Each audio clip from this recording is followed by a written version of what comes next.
जैसे एक समस्या ऐसी आ रही है कि जिस पे बहुत सारे बच्चों का कॉल आ रहा है, या तो वो समझ नहीं पा रहे हैं या समझना नहीं चाहते हैं।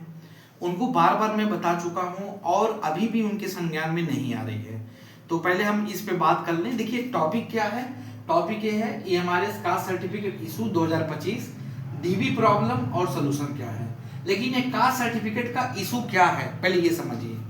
कास्ट सर्टिफिकेट का इशू ये है कि ऐसे बहुत सारे बच्चे जिन्होंने फॉर्म तो डाला ईएमआरएस का, लेकिन उनका जो कास्ट सर्टिफिकेट है एक स्पेसिफिक डेट का नहीं बना हुआ है ईएमआरएस की गाइडलाइन के अनुसार। स्पेसिफिक डेट क्या हो गया?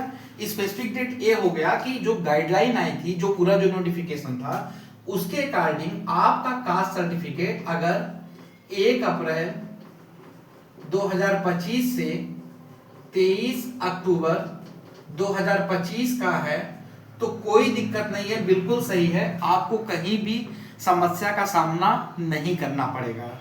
लेकिन इसके उलट ऐसे बहुत सारे बच्चे हैं कि जिनका जो कास्ट सर्टिफिकेट है इस डेट का नहीं है, इस डेट के आगे का है या तो इस डेट के पहले का है।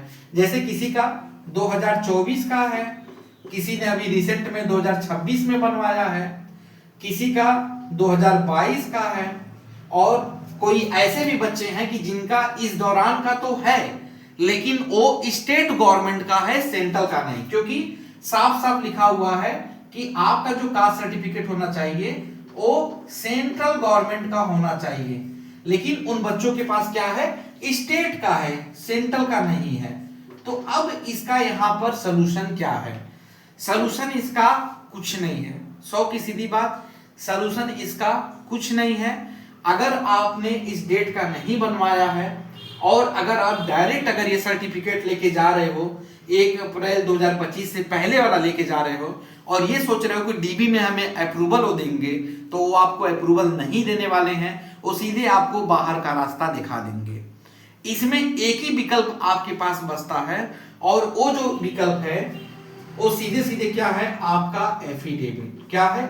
एफिडेविट। मैंने वीडियो के माध्यम से एक बार बताया था, फिर मैं बता रहा हूं कि किसी भी चीज को अगर आप वहां पे दे रहे हैं प्रॉपर चैनल से ऑथेंटिकेट करके, तब उसको वहां पे मान्य किया जाता है, बशर्ते जो भी आप वो डॉक्यूमेंट दे रहे हैं वो पॉइंट्स में उनके डिटेल्स होने चाहिए और एक रेगुलेशन के अकॉर्डिंग वो बना होना चाहिए। इट मींस जो आप एफिडेविट देंगे ऐसा एफिडेविट नहीं देंगे। जैसे बहुत बच्चे जो है इधर उधर से भी एफिडेविट बनवा रहे हैं, या उनका जो है मैटर ऐसा है कि वहां पे वो चलने वाला नहीं है, उसको डायरेक्ट बाहर का रास्ता दिखा दिया जाएगा।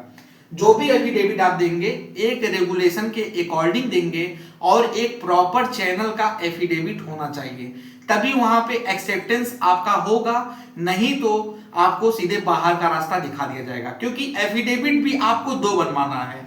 एक अभी आपको बनवाना पड़ेगा, जैसे सपोज डेट अभी आपने 2026 के जनवरी में बनवाया अपना कास्ट सर्टिफिकेट नया वाला, या फरवरी में बनवाया, या मार्च में बनवाया, या आपने 2025 के दिसंबर में बनवाया। ठीक है, देखिए मैं बता रहा हूं सर, 2025 के दिसंबर में बनवाया या आपने 2025 के नवंबर में बनवाया। तो अगर आपने इस दौरान अपना कास्ट सर्टिफिकेट बनवाया है, दिसंबर, नवंबर, जनवरी, फरवरी, मार्च में बनवाया है, तो एक एफिडेविट आपको अभी बनवाना पड़ेगा, एक पूरा प्रॉपर फॉर्मेट एक आपको अभी बनवाना पड़ेगा, जिसमें इस बात की प्रामाणिकता की जाएगी कि अगर आपने लेट बनवाया है तो वो भी आपका यहाँ पे वैलिड है और इतने इतने पॉइंट्स के अकॉर्डिंग ये जो है वैलिड है, इसको आप खारिज नहीं कर सकते हैं। और यहाँ पे हम इस बात की पुष्टि कर रहे हैं कि जो भी डॉक्यूमेंट हम दे रहे हैं इसमें किसी बात का कोई एरर नहीं है और इसको लिया जाए और हमें डीबी में शामिल किया जाए। तो एक आपका अभी बनेगा और इसी के सापेक्ष यानी कि ये जो एफिडेविट आप बनवाएंगे अभी, जैसे सपोज दैट आप कल ही बनवा रहे हैं, तो इसी के सापेक्ष एक एफिडेविट आपको और बनवाना होगा। वो एफिडेविट कब बनवाना होगा कि जैसे आपका डीबी मान लो कि 25 मई को आपका डीबी होना है, 25 मई को आपका डॉक्यूमेंट वेरिफिकेशन होना है, नई दिल्ली आपको जाके डॉक्यूमेंट वेरिफिकेशन कराना है। तो इस 25 मई से 3 या 4 दिन पहले यानी कि 21 या 22 या 20 में आपको ये एफिडेविट बनवा के अपने साथ रख लेना है और पूरा इसका एक प्रॉपर फॉर्मेट हो जाएगा, यानी कि एक इसके सापेक्ष हो गया, एक इसके सापेक्ष हो गया, दो एफिडेविट आपके हो गए, प्लस आपका जो है नया वाला कास्ट सर्टिफिकेट, प्लस आपका पुराना वाला कास्ट सर्टिफिकेट, और एक प्लस आपका अंडरटेकिंग प्रोफार्मा, वो सब हम बताएंगे। सारा लगा के जब वहां पे आप सबमिट करेंगे तो कोई किसी की मजाल नहीं है कि वो आपको बाहर का रास्ता दिखाए, वो आपको अप्रूवल देंगे। और सबसे बड़ी बात, कोर्ट से बड़ा कोई नहीं होता है। अगर आप प्रॉपर चैनल के थ्रू जाएंगे, प्रॉपर डॉक्यूमेंटेशन के थ्रू जाएंगे, तो कोई भी आपको बाहर का रास्ता नहीं दिखा सकता है। और एक कास्ट सर्टिफिकेट के उस पे बेस पे कि एक स्पेसिफिक डेट के बेस पे आपको बाहर वो नहीं करेंगे। तो इतना अगर आप करके जाएंगे तो निश्चित तौर पे आपको डीबी में शामिल कर लिया जाएगा। तो जो बच्चे ये टेंशन ले रहे हैं, इनके मन में ये दुविधा चल रही है कि हमारा अगर कास्ट सर्टिफिकेट टू डेट का नहीं है, बहुत सारे यूट्यूबर बता रहे हैं बाहर कर दिया जाएगा, खारिज कर दिया जाएगा, हटा दिया जाएगा, उन्हें डीबी से बाहर कर दिया जाएगा। ऐसा नहीं है, लेकिन बशर्ते अगर आप प्रॉपर लाइन और प्रॉपर चैनल से जाओगे तो आपको कोई भी नहीं हटाएगा।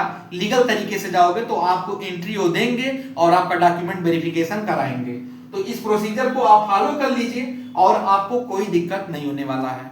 बाकी जिन बच्चों को एफिडेविट बनवाने में समस्या आ रही है, अगर वो नहीं समझ पा रहे हैं, कुछ पूछना चाह रहे हैं, तो स्क्रीन पे जो नीचे नंबर फ्लैश हो रहा है उस पर संपर्क करके आप पूछ सकते हैं, आपकी मदद की जाएगी और आपका एफिडेविट भी बनवा दिया जाएगा। तो आज के लिए इतना ही, बहुत बहुत धन्यवाद।